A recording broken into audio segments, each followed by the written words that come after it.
Yo, what's up, everybody? This is Francis from the Buds and Sports Podcast, and I'm here to bring you the weekly waiver wire report. In this episode, we're going to be covering week 2, and we're going to start off with the injury report and then move on to possible pickup and plays for each position. And starting off this injury report is one name that is going to pain me to say because he is currently sitting in my fantasy team, Raheem Mostert. And I will be dropping him today or tomorrow. He is out for the season since he opted to have knee surgery. So prayers up to Raheem and prayers up to my team. And we'll see if we can get through this patch and get a nice pickup. But Raheem Mostert is out for the season. Second person on this list is Jerry Jeudy, who has a high ankle sprain, expected to be out 4 to 6 weeks. There is a couple guys in that wide receiver room that, can be possible pickup and plays. But we'll get into that later in the episode. At number 3 on this list is Odell Beckham. He was cleared to play this past week. However, the Browns left it up to him if he wanted to get out there and felt confident to get out there. But in the end, he decided to sit out. So I think it'll be up to him when he comes back. Michael Gallup has a calf strain, and he'll be out for 3 to 5 weeks. I think that just increases the ceiling for Amari Cooper and CeeDee Lamb. But that pretty much wraps it up for the injury report. The first position we're going to be covering is the running backs. Starting with that Raheem Mostert injury, guys like Elijah Mitchell and Jermichael Hasty get thrusted into more of a prominent role with the 49ers. And Elijah Mitchell has shown that he can function in the Shanahan system, and he does have the speed. But Jermichael Hasty also had a very strong camp and a very strong preseason. So I would say if in the waiver wire order, if you can't get to Elijah Mitchell, I would definitely take a look at Jermichael Hasty and see if you could get him onto your roster. Possibly not play him this week if you do get Hasty, but maybe just have him on your bench and see how the situation plays out. I do understand that they got a guy there, Trey Sermon, who's also a pretty good back, but I think if it's between the three, it's definitely going to be between Elijah Mitchell and Jermichael Hasty. Second on this list would have to be Mark Ingram at Browns. Mark Ingram actually got a decent amount of touches, even though they do have a crowded running back room that features Phillip Lindsay and David Johnson. However, Mark Ingram still got 26 carries. He got 85 yards and a touchdown, which leads to 14 points in most standard PPR leagues. Third on this list would have to be Carlos Hyde, who is home against the Broncos. James Robinson is the main back for Jacksonville. However, they do feature Carlos Hyde in this offense. He had 9 carries and 2 receptions. 9 carries for 44 yards, 2 receptions for 14 yards, for a total of 7 points. I can see a situation where if the Jaguars find themselves in the red zone a lot, or if they give James Robinson a chance and he can't get it in, they might sub in Carlos Hyde. He might take a touchdown or 2 from James Robinson. That and injuries are always a part of this game. Of course, we don't hope for them, but as far as fantasy football perspective, sometimes you have to make moves just in case. And Carlos Hyde can be considered one of those moves where if James Robinson were to go down or if he was to miss a game or 2, Carlos Hyde would be the main back, and you can find a lot of value there.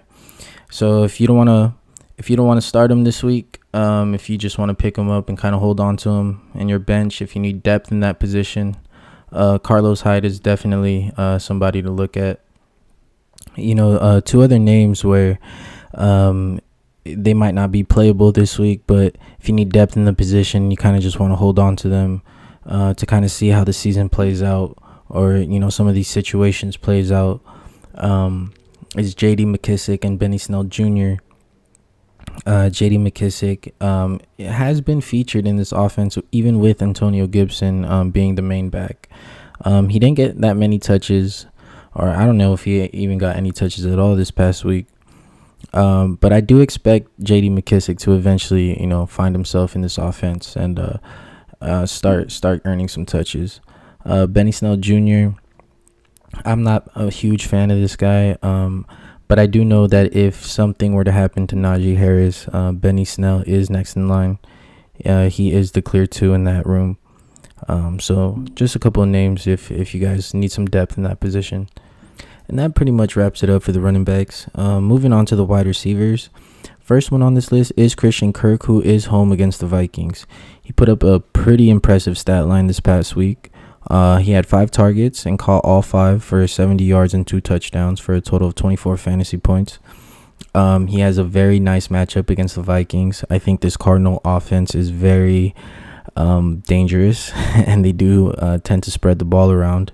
And there's a lot of big play capability with this offense. And Christian Kirk being a speedy guy, and the Vikings looking pretty shaky that first game against the Bengals.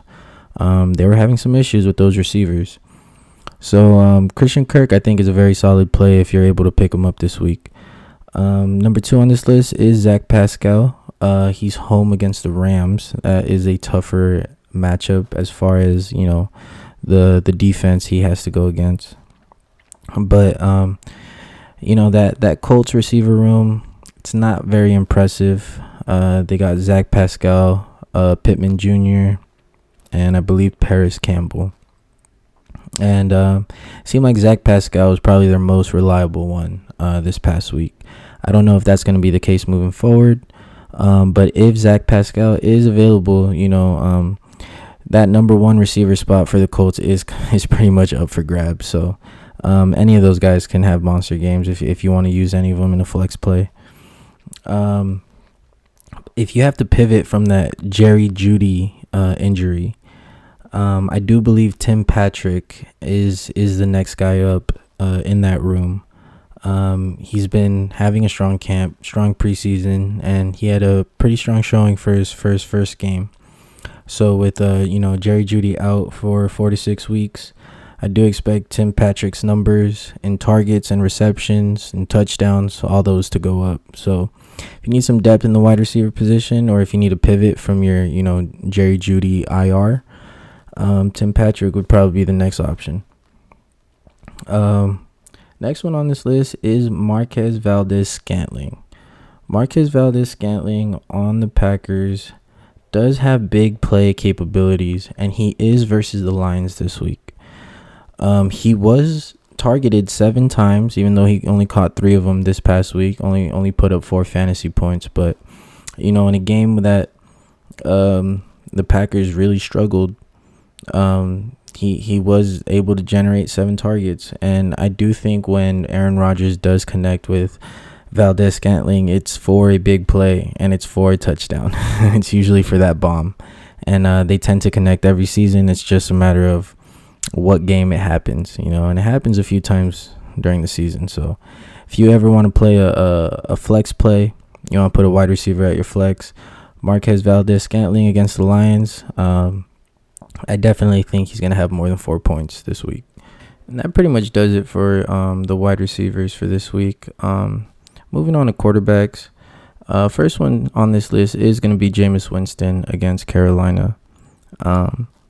He did throw for 5 touchdowns this past week. The yardage might have not been there, but I think he is showing that he can function in that system. So far, we'll see though. It is Jameis Winston, but for fantasy purposes, he is a very solid play.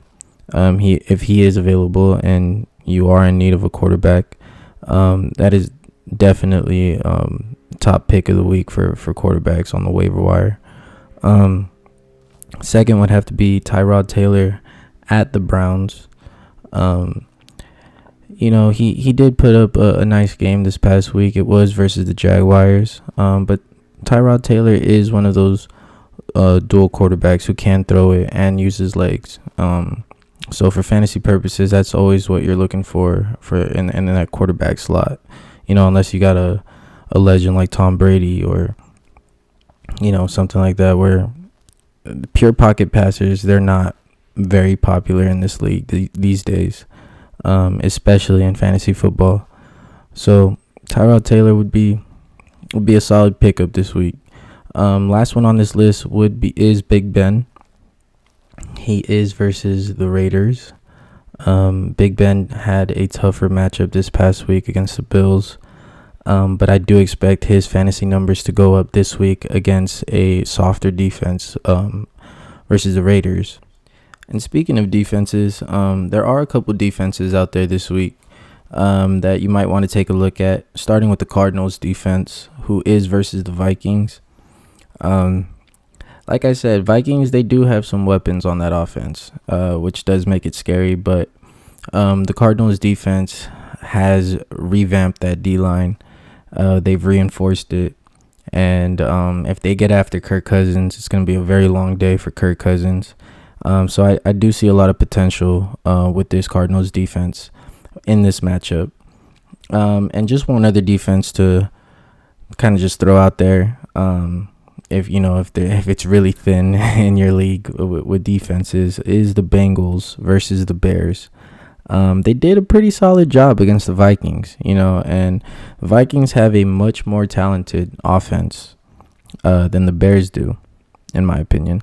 So I do believe that if the Bengals stay consistent, they can find similar numbers or a similar performance against the Bears. And again, that's only if you're in desperate need of a play or something. But we don't have to spend too much time on defenses. We could just finish this off with kickers. Two kickers to keep in mind this week is the Arizona kicker, Matt Prater, versus the Vikings. I do expect Arizona to be moving the ball a lot this week against that defense, whether they get into the red zone a lot or they're scoring a lot of touchdowns for extra points, or he just gets in that field goal range. I do think Matt Prater is going to have a pretty busy game this week. And then second on this list is the Chargers kicker, Tristan Vizcaino. I'm pretty sure I'm saying his last name wrong. But the Chargers are versus the Cowboys. I am expecting a shootout in this game, expecting a lot of yards. I'm expecting this ball to be moved on both offenses. So I do think the Chargers kicker is going to be busy. Whether he's kicking extra points or he's kicking distant field goals. I do think both of these kickers have a pretty high ceiling this week. And that pretty much wraps it up for the weekly waiver wire report. This has been your host, Francis, from the Buds and Sports podcast. I will be covering the injury report and the weekly waiver wire reports for the rest of the season. So I do appreciate you tuning in today, and we'll see you for week 3. Peace.